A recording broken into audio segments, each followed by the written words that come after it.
TVS mall, വളരുന്ന ബന്ധം, തുടരുന്ന വിശ്വാസം. Opposite bus stand, Manjeri road, Pandikkad. പ്രിയമുള്ളവരെ, നമ്മുടെ ആരാധ്യനായ നേതാവ്, ഭാരത് ജോഡോ യാത്രയുടെ നായകൻ ശ്രീ രാഹുൽ ഗാന്ധി നമ്മുടെ കൺമുന്നിലേക്ക് കടന്നു വന്നുകൊണ്ടിരിക്കുകയാണ്. മണിക്കൂറുകളായി പാണ്ടിക്കാട് ടൗണിൽ ഒരു നോക്ക് കാണുവാൻ വേണ്ടി കാത്തിരിക്കുന്ന ഭാരത് ജോഡോ യാത്രയുടെ നായകൻ ശ്രീ രാഹുൽ ഗാന്ധി ഇതായി വേദിയിലേക്ക് എത്തിച്ചേർന്നുകൊണ്ടിരിക്കുകയാണ്. ആയിരങ്ങളല്ല, പതിനായിരക്കണക്കിന് കോൺഗ്രസ് പ്രവർത്തകരും ജനാധിപത്യ വിശ്വാസികളും മതേതര വിശ്വാസികൾക്കൊപ്പം പാണ്ടിക്കാടിലേക്ക് കടന്നു വന്നുകൊണ്ടിരിക്കുന്ന ഇന്നത്തെ സമാപന സ്ഥലമായി പാണ്ടിക്കാട് കടന്നു വന്നുകൊണ്ടിരിക്കുന്ന നമ്മുടെ ആരാധ്യനായ നേതാവ് ഇതാ വേദിയിലേക്ക് നമ്മുടെ വേദിയിലേക്ക് എത്തിച്ചേർന്നുകൊണ്ടിരിക്കുകയാണ്. നമ്മുടെ പ്രിയപ്പെട്ട നേതാവ് ശ്രീ രാഹുൽ ഗാന്ധിക്ക് ഈ വേദിയിൽ എത്തിച്ചേരുവാൻ വേണ്ട സൗകര്യങ്ങൾ ചെയ്തു കൊടുക്കണം എന്ന് അഭ്യർത്ഥിക്കുകയാണ്. നമ്മുടെ ആരാധനായ നേതാവ് ഇന്ന് രാവിലെ മലപ്പുറം ജില്ലയുടെ അതിർത്തിയായ പുലാമന്തോളിൽ നിന്ന് ആരംഭിച്ച ഭാരത് ജോഡോ യാത്രയുടെ സമാപനം പാണ്ടിക്കാട് ജംഗ്ഷനിൽ ഏതാനും നിമിഷങ്ങൾക്കകം നമ്മുടെ പ്രിയപ്പെട്ട നേതാവ് ശ്രീ രാഹുൽ ഗാന്ധി അഭിസംബോധനയോട് സമാപിക്കുന്നതാണ്.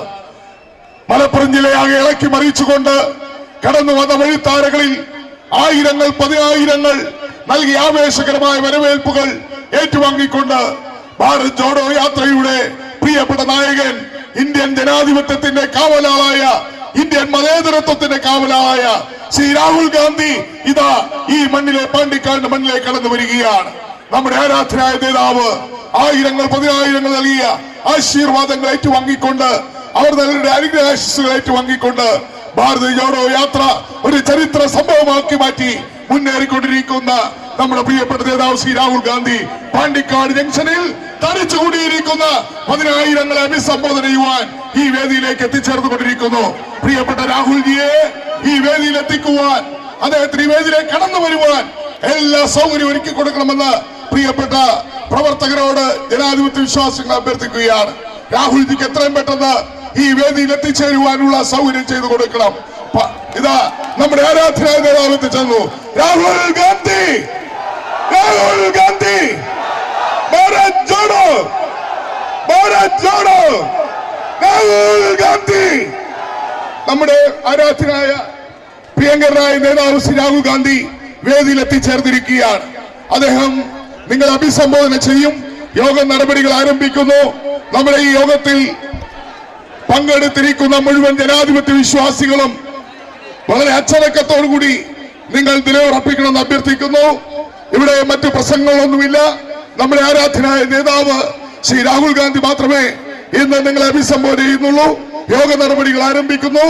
ഈ യോഗത്തിൽ സ്വാഗതം ആശംസിക്കുന്നതിന് വേണ്ടി മലപ്പുറം ജില്ലാ കോൺഗ്രസ് കമ്മിറ്റിയുടെ അധ്യക്ഷൻ അഡ്വക്കേറ്റ് VS ജോയിയെ ക്ഷണിക്കുന്നു. പ്രിയപ്പെട്ടവരെ, നമ്മുടെ നാടിനെ ആവേശത്തിന്റെ കൊടുമുടിയിലേക്ക് ഉയർത്തിക്കൊണ്ട് ഈ പാണ്ടിക്കാടിനെ അക്ഷരാർത്ഥത്തിൽ ഒരു ആവേശക്കടൽ സൃഷ്ടിച്ചുകൊണ്ട് പ്രിയങ്കരനായ ഭാരത് ജോഡോ പദയാത്രയുടെ നായകൻ, ഭാവി ഭാരതത്തിന്റെ പ്രധാനമന്ത്രി, ഇന്ത്യ രാജ്യത്തിന്റെ മതേതരത്വത്തിന്റെ പ്രതീക്ഷയായ ശ്രീ രാഹുൽ ഗാന്ധി നമ്മുടെ ചരിത്രമുറങ്ങുന്ന ഈ പാണ്ടിക്കാടിന്റെ മണ്ണിലേക്ക് കടന്നു വന്നിരിക്കുകയാണ്. ഇന്ന് രാവിലെ പുലാമന്തോളിൽ നിന്ന് ആരംഭിച്ച് പെരിന്തൽമണ്ണയിലൂടെ സഞ്ചരിച്ച് പട്ടിക്കാട് കഴിഞ്ഞ് പാണ്ടിക്കാടേക്ക് എത്തുമ്പോ മലപ്പുറത്തിന്റെ മണ്ണിൽ ഇന്ന് മുഴങ്ങി നിന്ന ഒരേ ഒരു മന്ത്രം, അത് ശ്രീ രാഹുൽ ഗാന്ധി എന്ന മന്ത്രമാണ്. പ്രിയപ്പെട്ടവരെ, ഈ രാജ്യത്തിന്റെ ജനങ്ങളുടെ ഹൃദയങ്ങളിൽ പ്രിയപ്പെട്ട രാഹുൽ ഗാന്ധി എത്രമാത്രം ആഴത്തിൽ വേരോടിയിരിക്കുന്നു എന്നതിന്റെ അടയാളപ്പെടുത്തലായി ലക്ഷക്കണക്കിന് ആളുകളിതാ നമ്മുടെ ഈ ഭാരത് ജോഡോ യാത്രയിലേക്ക് അണമുറിയാത്ത പ്രഭാതമായി ഒരു മലവെള്ളപ്പാച്ചിലായി കടന്നു വന്നിരിക്കുകയാണ്. പ്രിയപ്പെട്ട രാഹുൽ ഗാന്ധി നമ്മളെ അഭിവാദ്യം ചെയ്തുകൊണ്ട് സംസാരിക്കും. പ്രിയപ്പെട്ടവരെല്ലാ നേതാക്കന്മാരെയും, പ്രിയപ്പെട്ട ശ്രീ രാഹുൽ ഗാന്ധി നേതാവ് ഇവിടെ ഉണ്ട്, ജാഥ നായകനുണ്ട്, ദിഗ്വിജയ് സിംഗ് അവர்களுണ്ട്, ജയറാം രമേശ് ഉണ്ട്, KPCCയുടെ അഭിവന്ദനായ പ്രസിഡന്റ് ശ്രീ K സുധാകരൻ ഉണ്ട്, പ്രതിപക്ഷ നേതാവ് പ്രിയങ്കരനായ ശ്രീ VD സതീശൻ ഉൾപ്പെടെ നമ്മുടെ പ്രിയങ്കരനായ സമദാനി സാഹിബ് ഉൾപ്പെടെയുള്ള എല്ലാ നേതാക്കന്മാരെയും ഒറ്റ വാക്കിൽ സ്വാഗതം ചെയ്തുകൊണ്ട് I would like to invite our leader Rahul ji to address this gathering. ഈ മഹാസമ്മേളനത്തെ അഭിസംബോധന ചെയ്യുവാൻ ഭാരത് ജോഡോ യാത്രയുടെ മലപ്പുറം ജില്ലയിൽ ആരംഭിച്ച ഇന്നത്തെ സമാപന സമ്മേളനത്തിൽ പങ്കെടുക്കുന്ന 10,000ങ്ങളെ അഭിസംബോധനയോട് സംസാരിക്കുവാൻ ഭാരത് ജോഡോ യാത്രയുടെ നായകൻ, ഇന്ത്യൻ ജനാധിപത്യത്തിന്റെ, ഇന്ത്യൻ മതേതരത്വത്തിന്റെ കാവലാളായ ശ്രീ രാഹുൽ ഗാന്ധിയെ ഞാൻ സ്നേഹപൂർവ്വം ക്ഷണിക്കുന്നു. പ്രസംഗം പരിഭാഷപ്പെടുത്തുവാൻ മലപ്പുറത്തിന്റെ പ്രിയങ്കരനായ MP ശ്രീ അബ്ദുൽ സമദ് സമദാനിയെ ക്ഷണിക്കുന്നു. I would like to invite our honorable leader Shri Rahul Gandhi ji to address this gathering.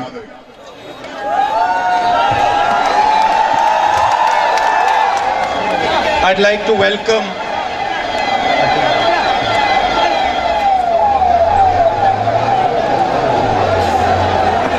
That's surprising because that's the first ambulance we've seen today.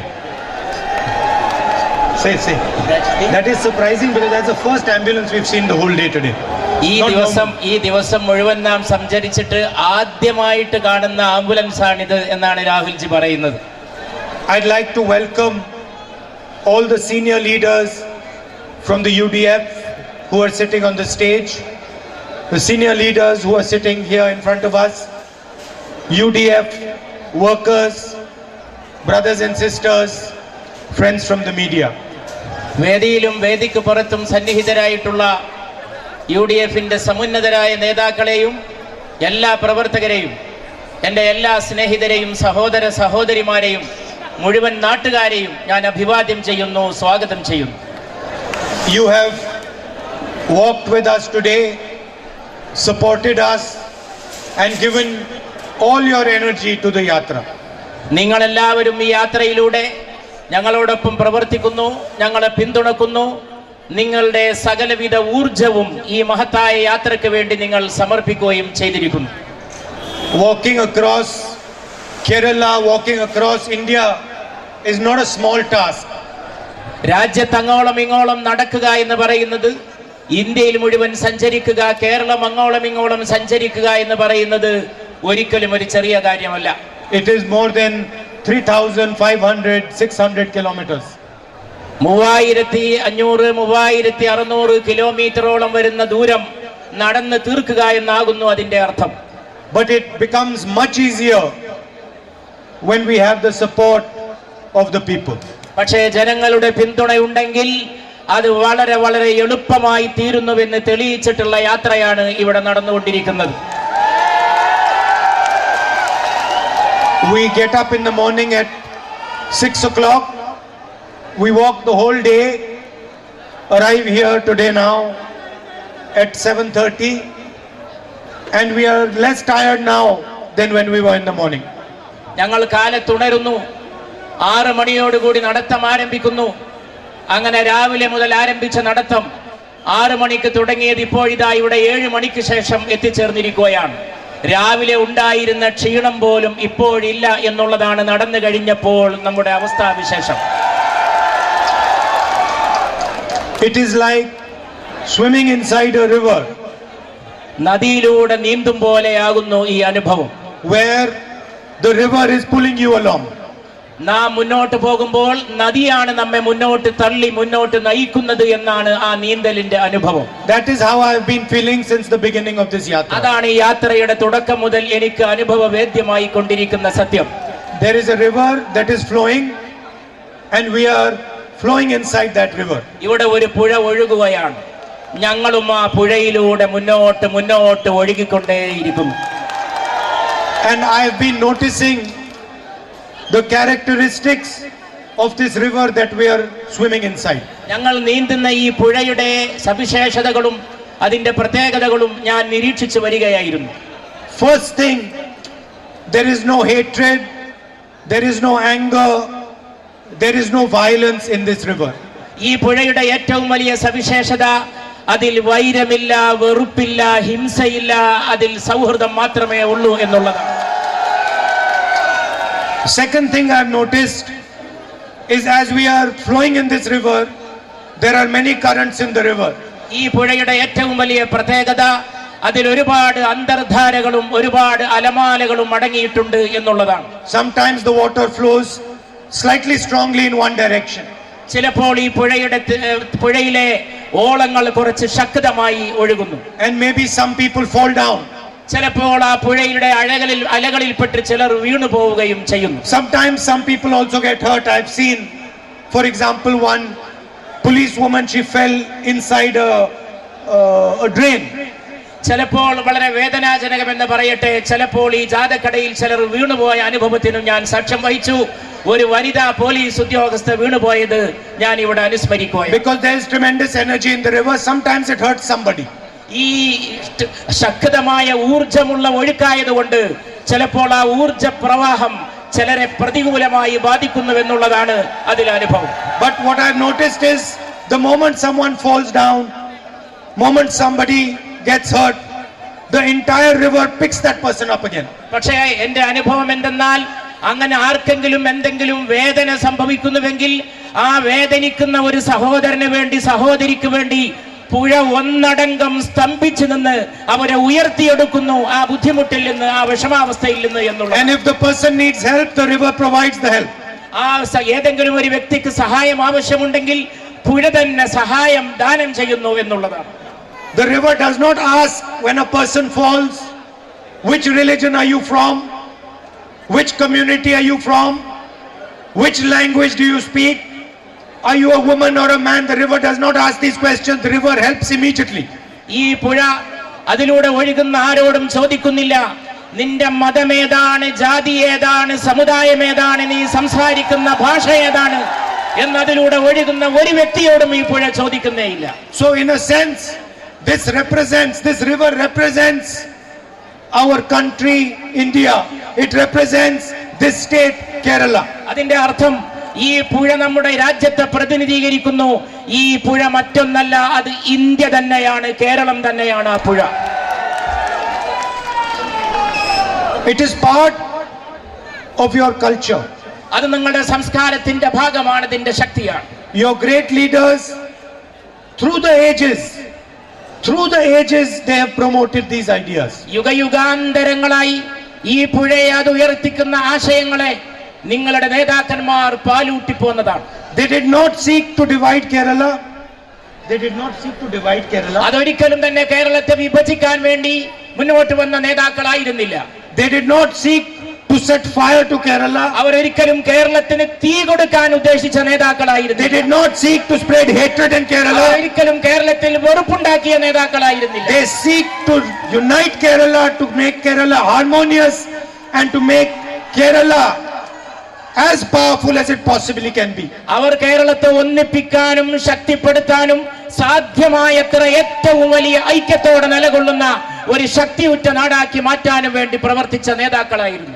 And wherever I've gone in this beautiful state, I have seen symbols of this unity, of this harmony. ഈ ഐക്യത്തിന്റെ ചിഹ്നങ്ങൾ, ഈ സൗഹൃദത്തിന്റെ അടയാളങ്ങളാണ് കേരളത്തിൽ അങ്ങോളം ഇങ്ങോളം ചെന്നിടത്തെല്ലാം എനിക്ക് സാക്ഷിയാകാനും കാണുവാനും സാധിച്ചത്. For example, a symbol of this harmony is the Mamankam trade festival that you have over here, used to have over here. അതിൽപ്പെട്ട ഒരു ഉദാഹരണം, ഒരു പ്രതീകം ഈ നാട് കൊണ്ടാടിയിരുന്ന ഏറ്റവും വലിയ വ്യാപാര മേളയായ മാമാങ്കം മഹോത്സവമാണ് എന്നും ഞാൻ ഓർക്കുന്നു. So this is part of your DNA. ഇത് നിങ്ങളുടെ രക്തത്തിന്റെ ധമനിയുടെ ജീവന്റെ ഭാഗമായിട്ടുള്ള സംസ്കാരമാണ്. And wherever you look, this is visible in Kerala. നിങ്ങൾ എവിടെ നോക്കിയാലും ഈ മഹത്തായ സംഗതി നിങ്ങൾക്ക് ദൃശ്യമായി തീരും. And this is in a sense your strength. ഇതാണ് നിങ്ങളുടെ ശക്തിയുടെ രഹസ്യം. This is why Kerala has so much success across the world. ഇതുകൊണ്ടാണ് ലോകത്തങ്ങോളം ഇങ്ങോളം കേരളത്തിന് ഇത്ര വലിയ വിജയം വരിക്കാൻ ഇടയാക്കിയ ആ വിജയത്തിന്റെ പിന്നിലുള്ള ശക്തിവിശേഷം എന്നും നാം മനസ്സിലാക്കേണ്ടത്. The people of Kerala are humble and compassionate. കേരളത്തിലെ ജനങ്ങൾ വിനയാന്വിതരും കാരുണ്യമുള്ളവരുമാണ്. They have the ability to see another person suffering. അവർക്ക് കഷ്ടപ്പെടുന്ന മറ്റൊരു വ്യക്തിയെ കാണാനുള്ള വിശാല മനസ്സുണ്ട്. They have the ability to see another person's pain. മറ്റൊരാളുടെ വേദന അനുഭവിക്കാനുള്ള ഔദാര്യവും അതിനുള്ള മനസ്സും അവർക്കുണ്ട്. Regardless of who he is, where he comes from, whether he's male, female, what language he speaks, you have the ability to see people's pain. വേദനിക്കുന്ന മനുഷ്യന്റെ മതം, ജാതി, ലിംഗം, സമൂഹം, സമുദായം അതൊന്നും നോക്കാതെ വേദനിക്കുന്ന മനുഷ്യനെ തിരിച്ചറിയാനും സഹായിക്കാനുമുള്ള വിശാല മനസ്സാണത്. And this is why, for example, you have one of the best education systems in the country. അതുകൊണ്ടാണ് ലോകത്തെ ഏറ്റവും നല്ലൊരു വിദ്യാഭ്യാസ സംവിധാനം കേരളത്തിന് സമാർജിക്കാൻ സാധിക്കുകയുണ്ടായത്. This is why you can build cities like Dubai. അതുകൊണ്ടാണ് ദുബായ് പോലുള്ള ഒരു നഗരത്തെ കെട്ടിപ്പടുക്കാൻ നിങ്ങൾ മലയാളികൾക്ക് കഴിവുണ്ടായത്. And this is why your nurses go like ambassadors of Kerala across the world. അതുകൊണ്ടാണ് നിങ്ങളുടെ നഴ്സുമാരായ സഹോദരിമാർ ലോകത്തങ്ങോളം ഇങ്ങോളം നിങ്ങളുടെ സ്ഥാനപതികളായിട്ട് സഞ്ചരിക്കാനും ഇടയായിട്ട്. Imagine the disgrace your nurses would bring to Kerala if they ask their patient, what language do you speak? What religion are you from? Are you Muslim? Are you Hindu? Are you Christian? Imagine what would happen. ഈ നഴ്സുമാരോട് ആരെങ്കിലും ചോദിച്ചു വന്നിരിക്കട്ടെ, നിങ്ങൾ ആരാണ്, ആണാണോ പെണ്ണാണോ, മതമേത്, ജാതിയേത്, സമുദായമേത്, അങ്ങനെ ഒരു ചോദ്യം ഉന്നയിക്കപ്പെട്ടിരുന്നുവെങ്കിൽ എന്താകുമായിരുന്നു സ്ഥിതി എന്ന് നിങ്ങൾ ഊഹിച്ചു നോക്കുക. The beauty of Kerala's nurses is that they do not ask these questions. ഇങ്ങനെയുള്ള ചോദ്യങ്ങൾ ചോദിക്കുന്നില്ല എന്നതാണ് കേരളത്തിലെ നഴ്സിംഗ് രംഗത്തെ പെങ്ങന്മാരുടെ സൗന്ദര്യം എന്ന് ഞാൻ ചൂണ്ടിക്കാണിക്കാൻ. They understand the suffering of a human being. അവർക്ക് മനുഷ്യരുടെ കഷ്ടപ്പാടുകൾ അറിയാം. And this is the power of Kerala and the power of India. ഇതാണ് കേരളത്തിന്റെ ശക്തി, ഇതാണ് ഇന്ത്യയുടെ ശക്തി. Now there are some people in this country who are confused. ചില ആളുകൾ ഈ രാജ്യത്തിൽ നിന്ന് ഏറ്റവും വലിയ ആശയക്കുഴപ്പത്തിലാണ്. They are under the impression that the answer to India's problems is to spread hatred, violence and anger in this country. ഇന്ത്യയുടെ പ്രശ്നത്തിനുള്ള പരിഹാരം സാധിക്കുന്നത്ര വെറുപ്പും വൈരവും വിദ്വേഷവും വമിക്കലാണ് എന്നാണ് അവർ തെറ്റിദ്ധരിച്ച് വശായിട്ടുള്ളത്. They believe in dividing this country and weakening this country. അവർ ഈ രാജ്യത്തെ വിഭജിക്കുന്നതിലും അതിനെ ദുർബലമാക്കുന്നതിലുമാണ് വിശ്വസിക്കുന്നത്. I want to ask you, ഞാൻ ചോദിക്കാൻ ആഗ്രഹിക്കുന്നു, let us look at this crowd over here. ഇവിടെ കൂടിയിട്ടുള്ള ഈ ജനസാമാന്യത്തെ, ഈ വലിയ ജനക്കൂട്ടത്തെ ഒന്ന് കാണുക. Look at all the talent in this crowd, the intelligence in this crowd, ഈ ജനക്കൂട്ടത്തിൽ അടങ്ങിയിട്ടുള്ള ശക്തിയെ കാണുക, the wisdom in this കഴിവുകളെ crowd, കാണുക. the wisdom in this crowd. ഈ ജനക്കൂട്ടത്തിൽ അടങ്ങിയിട്ടുള്ള ബുദ്ധിശക്തിയെ നിരീക്ഷിക്കുക. You can make this crowd do anything that it chooses. നിങ്ങൾക്ക് മനസ്സുണ്ടെങ്കിൽ നല്ല കാര്യങ്ങൾക്ക് വേണ്ടി ഈ ജനക്കൂട്ടത്തിന്റെ ശക്തിയെ നിങ്ങൾക്ക് എങ്ങനെയും ഉപയോഗപ്പെടുത്താൻ സാധിക്കുന്നതാണ്. If we unite the energy of this crowd, we can do anything we want. ഈ ജനക്കൂട്ടത്തിന്റെ ശക്തിയെ യോജിപ്പിച്ചു നിർത്താൻ കഴിയുമെങ്കിൽ, ഈ മഹത്തായ ജനസഞ്ചയത്തിന്റെ ശേഷിയെ, അവരുടെ ഊർജത്തെ സമാഹരിച്ചു നിർത്താൻ കഴിയുമെങ്കിൽ നിങ്ങൾക്ക് അത്ഭുതങ്ങൾ സൃഷ്ടിക്കാൻ You can സാധിക്കും. build great cities. നിങ്ങൾക്ക് വലിയ നഗരങ്ങൾ കെട്ടിപ്പടുക്കാം. You can build education system. നിങ്ങൾക്ക് വിദ്യാഭ്യാസ സംവിധാനങ്ങൾ നിർമ്മിക്കാം. You can build a healthcare system. നിങ്ങൾക്ക് ആരോഗ്യ സമുച്ചയങ്ങൾ സംഘടിപ്പിക്കാം. You can do anything you want with the talent in this നിങ്ങൾക്ക് crowd. ഇച്ഛിക്കുന്നത് എന്തും ഈ മഹത്തായ ജനക്കൂട്ടത്തെ കൊണ്ട് സാധ്യത പ്രായമാക്കാം. Now imagine സങ്കല്പിച്ചു നോക്കുക, if we divided this crowd. ഈ ജനക്കൂട്ടത്തെ നിങ്ങൾ വിഭജിച്ചാലോ? Imagine if everybody in this crowd was trying to beat each other and kill each other. ഇവിടെയുള്ള ഈ ജനക്കൂട്ടത്തിലെ ജനങ്ങൾ ഓരോരുത്തരും പരസ്പരം മല്ലടിക്കാനും പോരടിക്കാനും തുടങ്ങിയാലോ? Imagine if everybody in this crowd was only interested in insulting each other. ഈ ജനക്കൂട്ടത്തിൽ അടങ്ങിയിട്ടുള്ള ആളുകൾ പരസ്പരം അപമാനിക്കാനും അവഹേളിക്കാനും തിരിഞ്ഞാലോ? Could we ever use the talent of this crowd? അങ്ങനെയെങ്കിൽ ഈ ജനക്കൂട്ടത്തിന്റെ ശേഷിയെ നമുക്ക് എങ്ങനെയാണ് നല്ല കാര്യങ്ങൾക്ക് വിനിയോഗിക്കാൻ Could സാധിക്കും? we ever make this crowd do something successfully? നമുക്ക് അങ്ങനെ ഈ ജനക്കൂട്ടത്തെ ഒരു നല്ല കാര്യത്തിലേക്ക് നയിക്കുവാൻ സാധിക്കും. Could we build great cities? ആർക്കാണ് വലിയ നഗരങ്ങളെ അപ്പോൾ സൃഷ്ടിക്കാൻ Could we സാധിക്കും? build great hospitals? എങ്ങനെയാണ് ആശുപത്രികൾ, ആതുരാലയങ്ങളെ നിർമ്മിക്കാൻ Could we സാധിക്കും? build great universities? അങ്ങനെയാണ് സർവകലാശാലകളെ കെട്ടിപ്പടുക്കുക. Impossible. അസാധ്യമാണ്. Because the moment you brought 2 or 3 people together, they would fight. ഇവിടെയുള്ള Because the moment you brought 2 or 3 people together, they would fight. മൂന്നാളുകളെ ഒന്നിച്ചു കൂട്ടി നിർത്തിയാൽ അവർക്കിടയിൽ സമരവും ഏറ്റുമുട്ടലും ഉണ്ടാവുമെന്നുള്ളതാണ് വിഭജിച്ചു നിർത്തിയാലുള്ള ഫലം. Hatred is very easy to spread. വളരെ എളുപ്പമാണ് വെറുപ്പ് പ്രചരിപ്പിക്കാൻ. It is very easy to insult someone. മറ്റുള്ളവരെ അപമാനിക്കാൻ അതിലേറെ എളുപ്പമാണ്. But hatred and insults will never allow you to build a nation. പക്ഷേ ഈ രാജ്യത്ത് ഒരിക്കലും വിദ്വേഷം പടരാൻ നമുക്ക് അനുവദിച്ചുകൂടാത്തതാണ്. And that is what we are seeing. പക്ഷെ അതാണ് നമ്മൾ കണ്ടുകൊണ്ടിരിക്കുന്നത്. Narendra Modi ji is spreading hatred everywhere. Narendra Modi ji എല്ലായിടത്തും വിദ്വേഷം പ്രചരിപ്പിക്കുകയാണ്. And look at the state of the economy. ഈ രാജ്യത്തിന്റെ സമ്പദ്ഘടനയുടെ സ്ഥിതി ഒന്ന് പരിശോധിക്കുക. Highest unemployment India has ever faced. ഈ രാജ്യം കണ്ടതിൽ വെച്ച് ഏറ്റവും വലിയ തൊഴിലില്ലായ്മയുടെ അവസ്ഥാവിശേഷമാണ് ഇന്ന്. Look at the situation with regards to the prices. വിലക്കയറ്റത്തിന്റെ സ്ഥിതി ഒന്ന് ആലോചിച്ച് നോക്കൂ.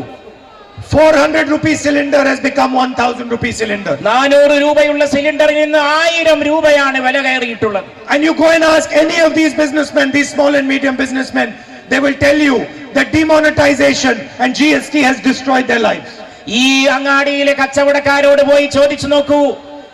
അവർ നിങ്ങളോട് പറയും നോട്ട് നിരോധനവും GSTയുമാണ് അവരുടെ കച്ചവടവും ജീവിതവും തൊലച്ചത് എന്ന സത്യം അവർ നിങ്ങളോട് പറയും. So you cannot have hatred and progress. നിങ്ങൾക്ക് ഒരിക്കലും വെറുപ്പും പുരോഗതിയും ഒന്നിച്ചു കൊണ്ടുപോകാൻ സാധിക്കില്ല. You cannot have violence and progress. നിങ്ങൾക്ക് ഒരിക്കലും ഹിംസയും പുരോഗതിയും സമന്വയിപ്പിക്കാൻ സാധിക്കില്ല. You cannot have disharmony and progress. നിങ്ങൾക്ക് ഒരിക്കലും സൗഹൃദവും പുരോഗതിയും അതിലൂടെ സാധിക്കുകയും ഇല്ല. And that is the message of this yatra. അതാണ് ഈ യാത്രയുടെ സന്ദേശം. I want to say one more thing. ഞാൻ മറ്റൊരു കാര്യവും കൂടി പറയാൻ ആഗ്രഹിക്കുന്നു. And this is to me the single most important thing for this nation and for this state. എന്നെ സംബന്ധിച്ചിടത്തോളം ഈ രാജ്യത്തിനും ഈ സംസ്ഥാനത്തിനും ഞാൻ ആഗ്രഹിക്കുന്ന ഏറ്റവും പ്രധാനപ്പെട്ട കാര്യം എന്ന് പറയുന്നത് A country that does not know how to respect its women can never ever achieve anything. ഒരു രാജ്യം അതിന്റെ സ്വന്തം നാരിമാരെ, അതിന്റെ സ്വന്തം സഹോദരിമായ സ്ത്രീകളെ ബഹുമാനിക്കാൻ കഴിയുന്നില്ലെങ്കിൽ ആ രാജ്യത്തിൽ ഒരിക്കലും പുരോഗമനത്തിൽ എത്തിച്ചേരാൻ സാധിക്കില്ല എന്നുള്ളതാണ് ഞാൻ അടിയുറച്ച് വിശ്വസിക്കുന്ന പ്രമാണം. A country that does not know how to empower its women can never ever achieve anything. സ്ത്രീകളെ ശാക്തീകരിക്കാൻ തയ്യാറല്ലാത്ത ഒരു ജനതയ്ക്ക്, ഒരു രാജ്യത്തിന് ഒന്നും നേടിയെടുക്കാൻ സാധ്യമാവുകയില്ല. And a country that views its women as second class citizens is doomed to failure. രണ്ടാം തരം പൗരന്മാരായി സ്ത്രീകളെ പരിഗണിക്കുന്ന ഏതൊരു രാജ്യവും തകരുക തന്നെ ചെയ്യുമെന്നുള്ളതാണ് ഏറ്റവും വലിയ സത്യം. And the ideology of the BJP and the RSS views women as objects and as second class citizens. ബിജെപിയുടെയും RSSന്റെയും തത്വശാസ്ത്രം സ്ത്രീകളെ കേവലം ഉപകരണങ്ങളായും രണ്ടാം തരം പൗരന്മാരായും പൗരകളായും കാണുന്നുവെന്നുള്ളതാണ്. Many times you have heard when a woman gets molested, their leaders saying she got molested because it was her fault. നിങ്ങൾ പലപ്പോഴും കേട്ട് കാണും, ഈ രാജ്യത്ത് എവിടെയെങ്കിലും ഒരു സഹോദരി അപമാനിക്കപ്പെടുന്നുവെങ്കിൽ ചില നേതാക്കന്മാർ വിളിച്ചു പറയുകയാണ്, അവൾ അവളുടെ കുറ്റം കൊണ്ടാണ് അവഹേളിക്കപ്പെട്ടത്, അപമാനിക്കപ്പെട്ടത് എന്ന്. And we have possibly the best example of how the BJP RSS treats women in this country. ഈ രാജ്യത്ത് ബിജെപിയും RSSും സ്ത്രീകളെ എങ്ങനെ പരിഗണിക്കുന്നുവെന്നതിന്റെ ഏറ്റവും നല്ല ഉദാഹരണങ്ങൾ നമ്മുടെ മുമ്പിലൂടെ കടന്നുപോയിട്ടുണ്ട്. The most disgusting, the most shameful example, ഏറ്റവും നിരാശാജനകവും ഏറ്റവും ലജ്ജാകരവുമായിട്ടുള്ള ഉദാഹരണമാണത്. and I am talking about what has happened in Uttarakhand. ഞാൻ ഉത്തരാഖണ്ഡിലുണ്ടായ സംഭവ വികാസത്തിലേക്കാണ് നിങ്ങളുടെ ശ്രദ്ധ ക്ഷണിക്കുന്നത്. Brothers and sisters, I don't know if you are aware of this. എന്റെ സഹോദരന്മാരെ, സഹോദരിമാരെ, നിങ്ങൾ അതിനെക്കുറിച്ച് വേണ്ടുവോളം ബോധവാന്മാരാണോ എന്ന് എനിക്ക് അറിഞ്ഞുകൂടാ. But a BJP leader who ran a hotel, ഒരു ഹോട്ടൽ നടത്തിയിരുന്ന BJP നേതാവ്, whose son ran a hotel, അദ്ദേഹത്തിന്റെ മകനാണ് ഹോട്ടൽ നടത്തിയിരുന്നത്, was forcing a young girl who was a receptionist in that hotel to become a prostitute. താൻ നടത്തിയിരുന്ന ഹോട്ടലിലെ റിസപ്ഷനായിട്ട് ജോലി ചെയ്തിരുന്ന പെൺകുട്ടിയെ ഒരു അഭിസാരികയാകാനാണ് ആ നേതാവിന്റെ മകനും നേതാവും നിർബന്ധിച്ചു. Imagine this. ഒന്ന് സങ്കല്പിച്ചു നോക്കൂ ഇതിന്റെ അവസ്ഥ. A leader of the BJP owns a hotel. His son is forcing a woman to become a prostitute. ഒന്ന് ആലോചിച്ചു നോക്കൂ, ഒന്ന് സങ്കല്പിച്ചു നോക്കൂ. ഒരു ഹോട്ടൽ നടത്തുന്ന BJP നേതാവിന്റെ മകൻ സ്വന്തം ഹോട്ടലിലെ റിസപ്ഷനിസ്റ്റിനെ വേശ്യാപണിക്ക് നിർബന്ധിക്കുകയാണ്. There are messages on her WhatsApp where she is saying, I refuse to become a prostitute. ഞാനൊരു വ്യഭിചാരിയാകാൻ, വ്യഭിചാരിണിയാകാൻ വിസമ്മതിക്കുന്നുവെന്ന് തുറന്നു പറയുന്ന ആ സഹോദരിയുടെ സന്ദേശങ്ങൾ സാമൂഹിക മാധ്യമങ്ങളിൽ They ലഭ്യമാണ്. are offering her 10-15,000 rupees to become a prostitute. അവിടെ 10-15 അല്ലെങ്കിൽ ഇത്രയെങ്കിലും സംഖ്യ കൊടുത്തുകൊണ്ട് അവർ അഭിസാരികയുടെ ജോലിക്ക് വേണ്ടി നിർബന്ധിക്കുന്ന സാഹചര്യം. And brothers and sisters, when this sister of ours refused to become a prostitute, she was found dead in a lake. അങ്ങനെ സ്വയം അഭിസാരികയാകാൻ തയ്യാറായില്ല എന്ന ഒറ്റ കാരണത്തിന്റെ പേരിൽ അതിന് വിസമ്മതിച്ച സഹോദരിയുടെ മൃതദേഹമാണ് പിന്നീട് അവിടെ കാണുവാൻ When സാധിച്ചത്. she refused to become a prostitute, she was found dead in a lake. അഭിസാരികയാകാൻ വിസമ്മതിച്ച പെൺകുട്ടിയുടെ മൃതദേഹം ഒരു തടാകത്തിൽ കാണപ്പെടുകയാണ്. That is the way the BJP treats the women of India. അങ്ങനെയാണ് ബിജെപി രാജ്യത്തെ സഹോദരിമാരോട് പെരുമാറുന്നത്. And who took action? ആരാണ് അവരെ പിടിക്കേണ്ടത്? Who took action on the people who did this? ഈ കുറ്റകൃത്യങ്ങൾ ചെയ്യുന്നവരെ ആരാണ് പിടികൂടേണ്ടത്? The people themselves was first to take action. ജനങ്ങൾ തന്നെയാണ് ഇത്തരം കാര്യങ്ങൾക്കെതിരെ ആദ്യമായിട്ട് നടപടിയെടുക്കേണ്ടത്. And what did the chief minister of the state do? ഈ സംസ്ഥാനത്തിലെ മുഖ്യമന്ത്രി എന്ത് ചെയ്യുന്നു? He destroyed the evidence in the case അദ്ദേഹം ഈ കേസിലുള്ള തെളിവുകൾ നശിപ്പിക്കുകയാണ് by destroying the hotel, അദ്ദേഹം ആ ഹോട്ടലിൽ ഉണ്ടായിരുന്ന തെളിവുകൾ നശിപ്പിച്ചു. so that nobody could ever find out what happened. കാരണം അവിടെ നടന്ന സംഭവ വികാസങ്ങൾ എന്തെന്ന് ആർക്കും മനസ്സിലാക്കാൻ ഒരു തെളിവും ബാക്കിയില്ലാത്ത വിധം അതിനെ This, brothers and sisters, is the ideology of the BJP. ഇതാണ് പ്രിയപ്പെട്ട സഹോദരന്മാരെ സഹോദരിമാരെ ബിജെപിയുടെ തത്വശാസ്ത്രം. Women are second class citizens for them, അവരെ സംബന്ധിച്ച് സ്ത്രീകൾ രണ്ടാം തരം പൗരകളാണ്. and India can never succeed with this ideology, ഈ ഒരു തത്വശാസ്ത്രം കൊണ്ട് ഇന്ത്യക്ക് ഒരിക്കലും വിജയിക്കാൻ കഴിയില്ല. because India's strength, biggest strength, are our women. കാരണം ഇന്ത്യയുടെ ഏറ്റവും വലിയ ശക്തി നമ്മുടെ സ്ത്രീ സമൂഹമാണ്. How can you talk about the future of a country if you cannot respect its women? സ്ത്രീകളെ ബഹുമാനിക്കാത്ത കാലത്തോളം നിങ്ങൾ എങ്ങനെയാണ് ഈ രാജ്യത്തിന്റെ ഭാവിയെ കുറിച്ച് സംസാരിക്കാൻ നിങ്ങൾക്ക് കഴിയുക? Brothers and sisters, this is the truth of the BJP ideology. ബഹുമാന്യ സഹോദരന്മാരെ സഹോദരിമാരെ, ഇതാണ് ബിജെപിയുടെ തത്വശാസ്ത്രത്തിന്റെ യാഥാർത്ഥ്യം എന്ന് പറയുന്നത്. They respect nothing except power. Our അധികാരമല്ലാതെ മറ്റൊന്നിനെയും ബഹുമാനിക്കുന്നവരല്ല. They will do anything to get to power, അവർ അധികാരത്തിലെത്താൻ എന്തും ചെയ്യാൻ തയ്യാറുള്ളവരാണ്. and then once they have power, they will do anything to stay in power. അധികാരം കിട്ടിക്കഴിഞ്ഞാലോ അവർ എന്തും ചെയ്യാൻ തയ്യാറാണ്. The result is that a young girl is dead in Uttarakhand. അതിന്റെ ഫലമാണ് ഉത്തരാഖണ്ഡിൽ ഒരു യുവതി കൊല്ലപ്പെട്ടു എന്നുള്ളത്. The only reason she's dead is because she refused to become a prostitute. അതിന്റെ ഒരേ ഒരു കാരണം സ്വയം അഭിസാരികയാകാൻ അവൾ വിസമ്മതിച്ചു എന്നുള്ളത് മാത്രമാണ്. And I feel that we need to send a message to the BJP. നാം ഇവർക്കൊരു നല്ല സന്ദേശം നൽകേണ്ടതുണ്ടെന്ന് ഞാൻ വിശ്വസിക്കുന്നു. So at the end of this speech, I would like the crowd to stand in silence for 1 minute in memory of that girl and what she suffered. അതുകൊണ്ട് ഇവിടെ എത്തിച്ചേർന്നിട്ടുള്ള ഈ ജനക്കൂട്ടത്തിലെ എന്റെ എല്ലാ സഹോദരന്മാരും എന്റെ ഈ സംസാരത്തിന്റെ അവസാനത്തിൽ അതിന്റെ ഉപസംഹാര വേളയിൽ ആ സഹോദരിയോടുള്ള ആദര സൂചകമായി അനുശോചന സൂചകമായി ഒരു നിമിഷം എഴുന്നേറ്റ് നിന്ന് മൗനം ആചരിക്കണം എന്ന് ഞാൻ To ആവശ്യപ്പെടുന്നു. send a message to them that we are not going to allow you to treat the women of India in this manner. ഇന്ത്യയിലെ സഹോദരിമാരെ, നിങ്ങൾ ഇങ്ങനെ കൈകാര്യം ചെയ്യുന്നതിനെ ഞങ്ങൾ ഒരിക്കലും അംഗീകരിക്കുകയില്ല എന്ന് ഉച്ചൈസ്തരം പ്രഖ്യാപിക്കുന്നതിന് വേണ്ടി. It does not matter how powerful you are, how much money you have, we are not going to allow you to treat the women of India in this way. നിങ്ങൾ എത്ര ശക്തന്മാരാണെങ്കിലും നിങ്ങൾ എത്ര പണക്കാരാണെങ്കിലും നിങ്ങളെ ഈ ദുശ്ചൈതിയെ ഞങ്ങൾ അനുവദിക്കുകയില്ല തന്നെ എന്ന് വിളിച്ചു പറയുന്നതിന് വേണ്ടിയാണ് ഈ മൗനം. I would like to thank all of you for walking with us today. ഞങ്ങളോടൊപ്പം നടന്നതിന് ഞാൻ നിങ്ങൾ എല്ലാവർക്കും നന്ദി പറയുന്നു.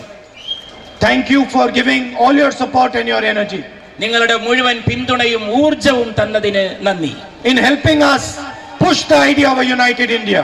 ഞങ്ങളെ സഹായിച്ചതിന്, ഐക്യ ഭാരതത്തിന്റെ ആശയത്തെ ഉയർത്തിക്കാട്ടിയതിന്, In helping us fight so that youngsters in this country and in this state can get a job and are not going to be unemployed. ഈ നാട്ടിലെ ചെറുപ്പക്കാർക്ക് ജോലി ലഭിക്കണം, അവർ തൊഴിൽ രഹിതരായി തുടരരുത് എന്ന സന്ദേശം ഉയർത്തിപ്പിടിച്ചതിന്, And for helping us fight the immense inequality that this country is facing. അങ്ങേയറ്റത്തെ അതുല്യം, അങ്ങേയറ്റത്തെ അസമത്വം, തുല്യതയില്ലാത്ത അവസ്ഥാവിശേഷം ഈ രാജ്യത്ത് നിലനിൽക്കുമ്പോൾ അതിനെതിരെ പോരാടാനുള്ള ശക്തി നൽകിയതിന് ഞാൻ നിങ്ങൾക്ക് നന്ദി We പറയുകയാണ്. will not accept a country where 4 or 5 people have everything, and millions and millions and millions of people have nothing.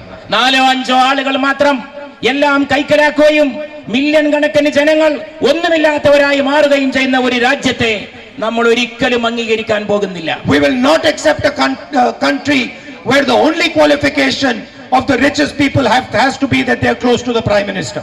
പ്രധാനമന്ത്രിയെ സമീപിക്കുക എന്ന ഒറ്റ യോഗ്യത മതി ഈ നാട്ടിലെ ഏതൊരു കോടീശ്വരനും എന്തും ചെയ്യാനുള്ള ഒരു അവസ്ഥാവിശേഷം എന്നുള്ളതിനെയും നാം അംഗീകരിക്കുന്നില്ല. We will not accept a country where the second richest man in the world is Indian and the whole country is facing unemployment. ലോകത്തിലെ രണ്ടാമത്തെ ഏറ്റവും വലിയ സമ്പന്നൻ ഇന്ത്യക്കാരനായിരിക്കെ ഇന്ത്യയിലെ മില്യൺ കണക്കിന് ജനങ്ങൾ ദരിദ്രരായി തുടരുന്നതിനെ നമ്മൾ ഒരിക്കലും അംഗീകരിക്കാൻ പോകുന്നില്ല.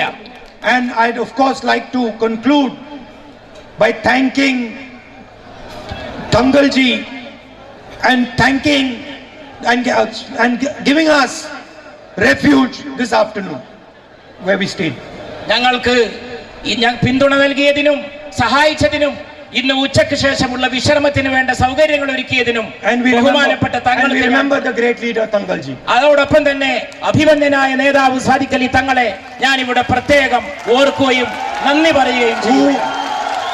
Who exemplified the idea of Bharat Jodo, who exemplified the idea of bringing people together. ഈ രാജ്യത്തെ ജനങ്ങളെ ഒന്നിപ്പിച്ചു കൊണ്ടുവരുന്നതിനും ഭാരത് ജോഡോ യാത്ര എന്ന സങ്കല്പത്തെ ആശയത്തെ ഉയർത്തിപ്പിടിക്കുന്നതിനും വേണ്ട ശക്തിയും പിന്തുണയും നൽകിയതിന്റെ പേരിലും ഞാൻ ബഹുമാനപ്പെട്ട തങ്ങളെ പ്രത്യേകം ഇവിടെ പരാമർശിക്കുകയാണ്. A man who advocated communal harmony and brotherhood across all religions. രാജ്യത്ത് അങ്ങോളം ഇങ്ങോളം സാമുദായിക സൗഹൃദവും ഐക്യവും ഉദ്ഘോഷിക്കുന്ന നേതാവാകുന്നു ബഹുമാനപ്പെട്ട തങ്ങൾ.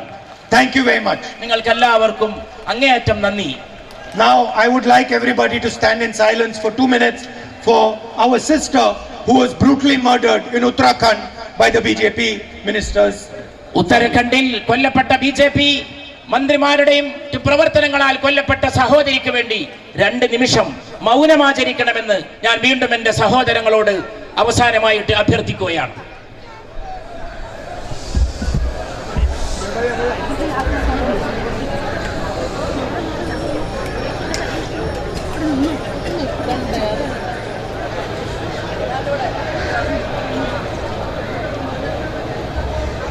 Thank you.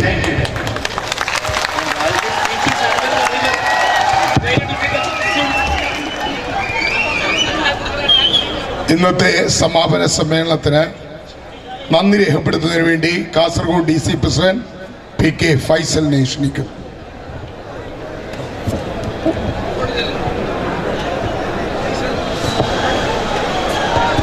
പ്രിയപ്പെട്ടവരെ, രാജ്യത്തെ ജനാധിപത്യവും മതേതരത്വവും സംരക്ഷിക്കുന്നതിന് വേണ്ടിയും ഒരേ ഒരു ഇന്ത്യ ഒരൊറ്റ ജനത എന്ന മുദ്രാവാക്യവുമായി രാജ്യത്തെ ജനകോടികളുടെയും ജനാധിപത്യ വിശ്വാസികളുടെയും ശ്രീ രാജകുമാരൻ ശ്രീ രാഹുൽ ഗാന്ധി നയിക്കുന്ന ഭാരത് ജോഡോ യാത്രയുടെ സമാപനമാണ് ഇന്ന് നടക്കുന്നത്. ഭാരത് ജോഡോ യാത്രയുടെ നായകനും രാജ്യത്തെ ജനങ്ങളെ രക്ഷിക്കുന്നതിന് വേണ്ടി ഒന്നായി കണ്ടുകൊണ്ട് മുമ്പോട്ട് കൊണ്ടുപോകുന്നതിന് വേണ്ടി ജനാധിപത്യ തേരാളി ശ്രീ രാഹുൽ ഗാന്ധിയെ ഇവിടെ കൂടിയ 10,000ങ്ങൾക്ക് വേണ്ടി സംഘാടക സമിതിക്ക് വേണ്ടി ഞാൻ നന്ദി രേഖപ്പെടുത്തിക്കൊള്ളുന്നു. ഈ ചടങ്ങിൽ ഇവിടെ സംബന്ധിച്ച ആദരണീയനായ കേരള പ്രദേശ് കോൺഗ്രസ് കമ്മിറ്റിയുടെ അധ്യക്ഷൻ ശ്രീ K. സുധാകരൻ MP അവർക്ക് ഞാൻ നന്ദി രേഖപ്പെടുത്തിക്കൊള്ളുന്നു. ആദരണീയനായ പ്രതിപക്ഷ നേതാവ് ശ്രീ VD സതീശൻ അവർക്ക് ഞാൻ നന്ദി രേഖപ്പെടുത്തിക്കൊള്ളുന്നു. ആദരണീയനായ മുൻ KPCC അധ്യക്ഷനും മുൻ പ്രതിപക്ഷ നേതാവ് കൂടിയായ ശ്രീ രമേശ് ചെന്നിത്തല അവർക്ക് ഞാൻ നന്ദി രേഖപ്പെടുത്തിക്കൊള്ളുന്നു. അതുപോലെ തന്നെ നമ്മുടെ കേരളത്തിന്റെ ചുമതലയുള്ള ആദരണീയനായ AICC general secretary Shri Tariq Anwarji അവർക്ക് ഞാൻ നന്ദി രേഖപ്പെടുത്തിക്കൊള്ളുന്നു. മുൻ KPCC അധ്യക്ഷനും നമ്മുടെ പ്രിയപ്പെട്ട MP-യുമായ ശ്രീ K. മുരളീധരൻ അവർക്ക് ഞാൻ നന്ദി രേഖപ്പെടുത്തിക്കൊള്ളുന്നു.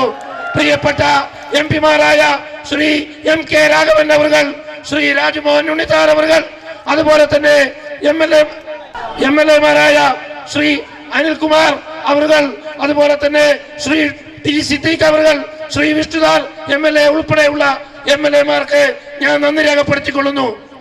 അതുപോലെ തന്നെ നമുക്കറിയാം, നമ്മൾ UDF-ന്റെ പോരാളിയായി കേരളത്തിലും അഖിലേന്ത്യാ തലത്തിലും ജനാധിപത്യത്തിനും മതേതരത്വത്തിനും വേണ്ടി ശ്രദ്ധിക്കുന്ന ആദരണീയനായ അബ്ദുൽ സമദ് സമദാനി MP യെ ഞാൻ എല്ലാവർക്കും വേണ്ടി ഞാൻ നന്ദി രേഖപ്പെടുത്തിക്കൊള്ളുന്നു. അതുപോലെ തന്നെ യൂത്ത് കോൺഗ്രസിന്റെ അഖിലേന്ത്യാ അധ്യക്ഷൻ ഇമ്രാൻ പ്രതാപ്ജി അവർക്ക് ഞാൻ നന്ദി രേഖപ്പെടുത്തിക്കൊള്ളുന്നു. അതുപോലെ തന്നെ AICCയുടെ സെക്രട്ടറി ശ്രീ വിശ്വനാഥൻ പെരുമാൾ അവർക്ക് ഞാൻ നന്ദി രേഖപ്പെടുത്തിക്കൊള്ളുന്നു. UK ലത്തീഫ് MLA നന്ദി രേഖപ്പെടുത്തിക്കൊള്ളുന്നു.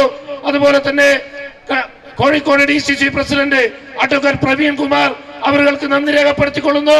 അതോടൊപ്പം നമുക്കറിയാം കഴിഞ്ഞ ഒരു മാസക്കാലമായി ഭാരത് ജോഡോ യാത്ര കേരളത്തിനകത്ത് അതിശക്തമായി നയിച്ച് മുമ്പോട്ട് കൊണ്ടുപോകുന്നതിന് വേണ്ടിയുള്ള ഇതിന്റെ സംസ്ഥാന കോർഡിനേറ്റർ ശ്രീ കൊടിക്കുന്നിൽ സുരേഷ് MP അവർക്ക് നന്ദി രേഖപ്പെടുത്തിക്കുന്നു.